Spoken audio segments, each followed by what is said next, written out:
مغرب کی پوری تہذیب، اس کی سیاست، فلسفہ، ادب، یہ سب کہاں سے آیا؟ تو جواب ایک ہی ہے، قدیم یونان۔ وہ تہذیب جس نے کہہ سکتے ہیں ہماری آج کی دنیا کی بنیاد رکھی۔ لیکن مزے کی بات یہ ہے کہ اس کی شروعات ایک زبردست تباہی سے ہوئی۔ تو یہی تو آج کا سب سے بڑا سوال ہے، آخر ایک غریب، بالکل بکھرا ہوا اور ان پڑھ معاشرہ تاریخ کا سب سے بااثر معاشرہ بنا تو بنا کیسے؟ یہ کہانی ایک عجیب و غریب، ناقابل یقین تضاد کی ہے، اور اس کو سمجھنے کے لیے ہمیں وقت میں تھوڑا پیچھے جانا پڑے گا۔ پہلے ذرا اس بات کا اندازہ تو لگائیں کہ ان کی میراث کتنی بڑی تھی۔ ادب کی بات کریں تو ہومر کا نام آتا ہے، فلسفے کا ذکر ہو تو افلاطون، تاریخ لکھنے کا فن وہ تھوسیڈائیڈس نے سکھایا، اور سیاست کا سب سے بڑا آئیڈیا یعنی جمہوریت وہ بھی انہی کی دین ہے۔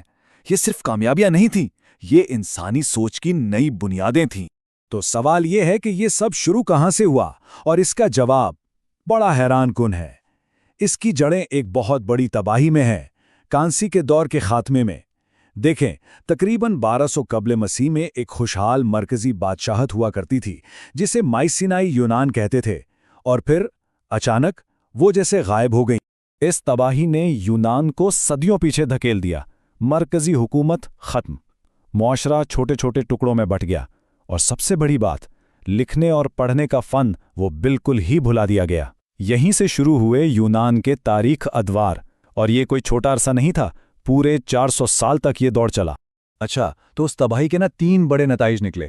ایک، معاشرہ غیر مرکزی ہو گیا، مطلب کوئی ایک حاکم نہیں رہا۔ 2، لوگ ان پڑھ ہو گئے، اور 3، تجارتی راستے ٹوٹ گئے، جس کی وجہ سے لوگ الگ تھلگ اور شدید غریب ہو گئے۔ اب دیکھا جائے تو یہ کسی بھی تہذیب کے لیے موت کا فرمان لگتا ہے نا؟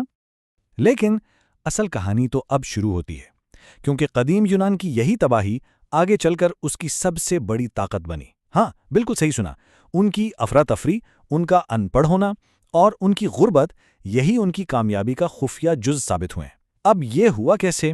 آئیے اس کو سمجھتے ہیں۔ اس تبدیلی کی پہلی چابی، پہلا قدم، ایک سیاسی انقلاب تھا جسے پولس کہتے ہیں۔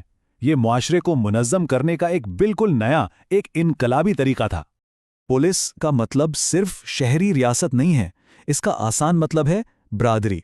بادشاہت تو ختم ہو چکی تھی، تو لوگ چھوٹی چھوٹی برادریوں میں منظم ہو گئے۔ اکثر تو بس کوئی 1000 لوگوں کی برادری ہوتی تھی، اور یہی وہ جگہ تھی جہاں سب مل کر بیٹھتے، اپنے شہر کے مسئلوں پر بحث کرتے اور مل کر فیصلے لیتے تھے۔ اور اسی نظام نے جدت ترازی کا ایک طوفان کھڑا کر دیا۔ لیکن کیسے؟ 3 وجوہات تھیں۔ پہلی، شدید مقابلہ۔ ہزاروں پولیس آپس میں وسائل کے لیے لڑ رہے تھے۔ اس لڑائی نے انہیں ہر چیز میں بہتر سے بہتر بننے پر مجبور کیا۔ دوسری، جغرافیائی تنوع۔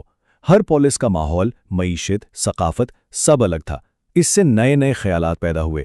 اور آخر میں سب سے اہم، غربت کی وجہ سے ہر شہری کو جنگ میں لڑنا پڑتا تھا، اور اصول یہ تھا کہ جو لڑے گا اس کو بولنے کا حق بھی ملے گا۔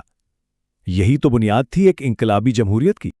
اچھا، سیاسی انقلاب تو ہو گیا، اب آتے ہیں دوسرے بڑے انقلاب پر، اور وہ تھا زبان کا انقلاب، حروف تہجی کی ایجاد۔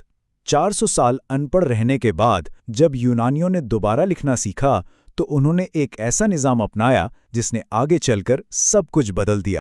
لکھائی کا ارتقاء دیکھیں نا تو وہ تصویروں سے شروع ہوئی، پھر علامات بنی، پھر چینی زبان جیسے پیچیدہ تصوراتی خاکے آئے، پھر آوازوں کے حساب سے نشان بنے۔ لیکن حروف تہجی یہ آخری اور سب سے بڑی پیش رفت تھی۔ کیوں؟ کیونکہ یہ سیکھنے میں اتنا آسان تھا کہ علم اب چند خاص لوگوں کی جاگیر نہیں رہا، بلکہ ہر ایک تک پہنچ گیا۔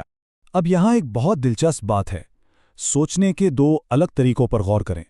ایک طرف ہے زبانی ثقافت، جہاں سب کچھ کہانیوں اور قصوں سے چلتا ہے۔ یہ بہت جذباتی ہوتا ہے، تخلیقی ہوتا ہے، اور اس میں مضبوط حافظے کی ضرورت ہوتی ہے۔ دوسری طرف ہے تحریری ثقافت، یہ منطقی ہوتا ہے، منظم ہوتا ہے، اور یہ دماغ کو گہری سوچ کے لیے آزاد کر دیتا ہے۔ تو یونانی لوگ تاریخ کے ایک بہت انوکھے موڑ پر کھڑے تھے۔ انہوں نے ابھی لکھنا سیکھا تھا، تو ان کے اندر زبانی ثقافت والی تخلیقی صلاحیت اور زبردست یادداشت ابھی بھی باقی تھی، لیکن اب ان کے پاس حروف تہجی کی شکل میں تحریر کی منطق اور تنظیم بھی آ گئی تھی۔ انہوں نے انجانے میں ہی ان دونوں دنیاؤں کی بہترین خوبیوں کو آپس میں ملا دیا تھا۔ اور اب آتے ہیں تیسرے اور شاید سب سے اہم انقلاب پر۔ یہ کسی بادشاہ یا جرنیل کی وجہ سے نہیں آیا، یہ آیا ایک شاعر کی وجہ سے، جس کا نام تھا